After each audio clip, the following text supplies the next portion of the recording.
Okay, now we're going to talk about Newton's second law, and yeah, you didn't hear it wrong. We are not done with Newton's second law. This is the last form that we're going to use, and we're going to see it's on page 367, and this is the angular momentum form. Okay, so far we had three forms of second law. The first form was the acceleration form for linear acceleration, right? Force and acceleration. So it was sum of net external forces equals to total mass of the system times acceleration of the center of mass of the object, assuming that it was a distributed object or a system of masses. So we are generalizing it to the center of mass.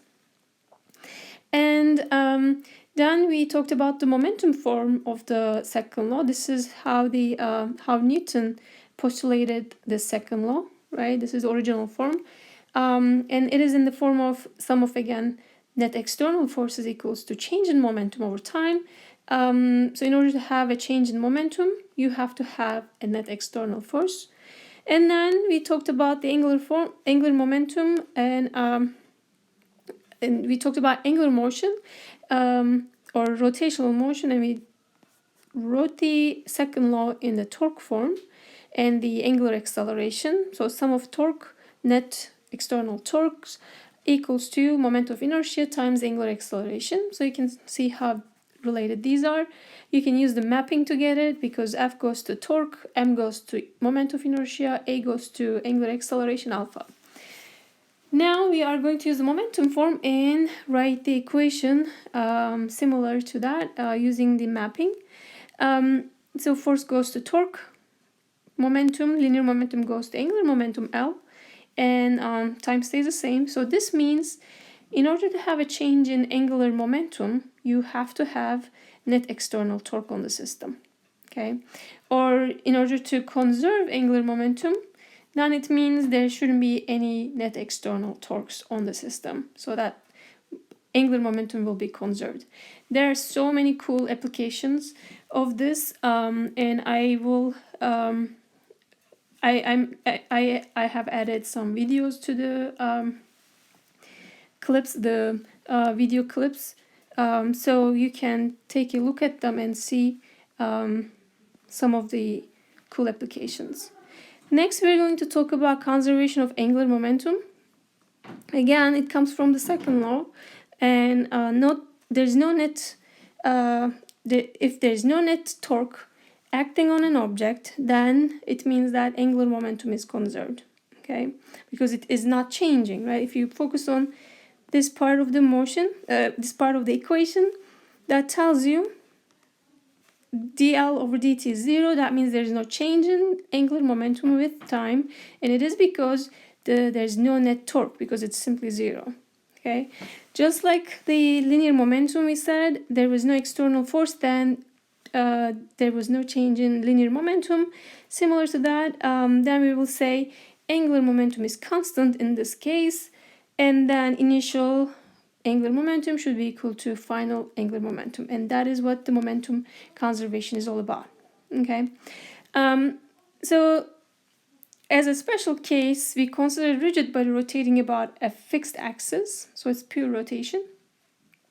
And for this case, it can be shown that angular momentum is equal to moment of inertia times omega. You can also think about this here, since we had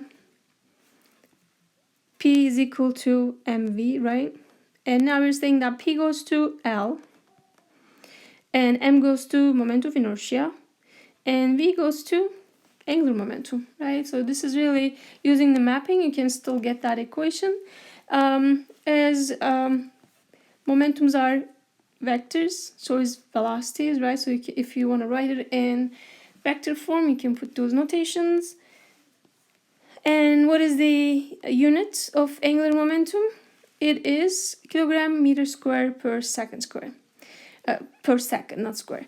So you don't need to memorize that again. You can just simply find it from the equation, the inertia and the angular momentum units, multiply them, then you're gonna get the angular momentum.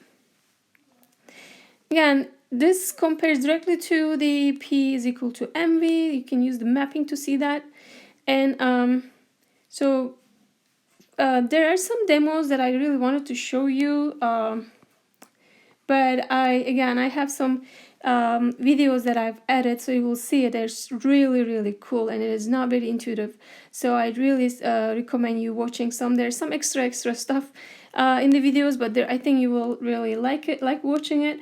So I hope that you check those. So in this case, the person is on a rotating stool. It's free to rotate, so the stool has almost no friction, so it's free to rotate. The person is holding dumbbells or some sort of weight on his hands. This is like how the ice skating works and how they spin. You probably realize that when they spin, it goes much faster. And so here, ignoring friction again, there's no net torque acting about the rotation axis. The rotation axis is shown on the figure, vertical. And that means if there's no net torque, then momentum is conserved, angular momentum is conserved, as you can see it in the equation.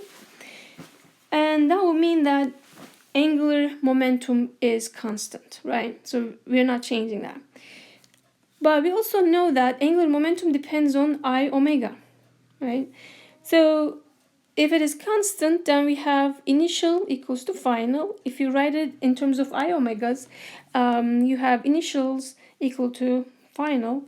And again, this is not a rigid body because the shape is changing. So what we're going to do is, when the person is spinning, maybe the dumbbells are stretched out, and then the person is going to tuck her hands in.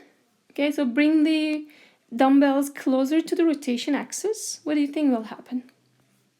What we are doing in that case, again, moment of inertia depends on the mass location, right? So by tucking our hands in, we are bringing the mass closer to the rotation axis, and that will cause the moment of inertia to be smaller, right? So initial moment of inertia is bigger than the final moment of inertia. Then what would you expect in terms of omegas? So we have, let's make that a little bigger. Initially we have, since our arms are stretched out, I initial is bigger than I final.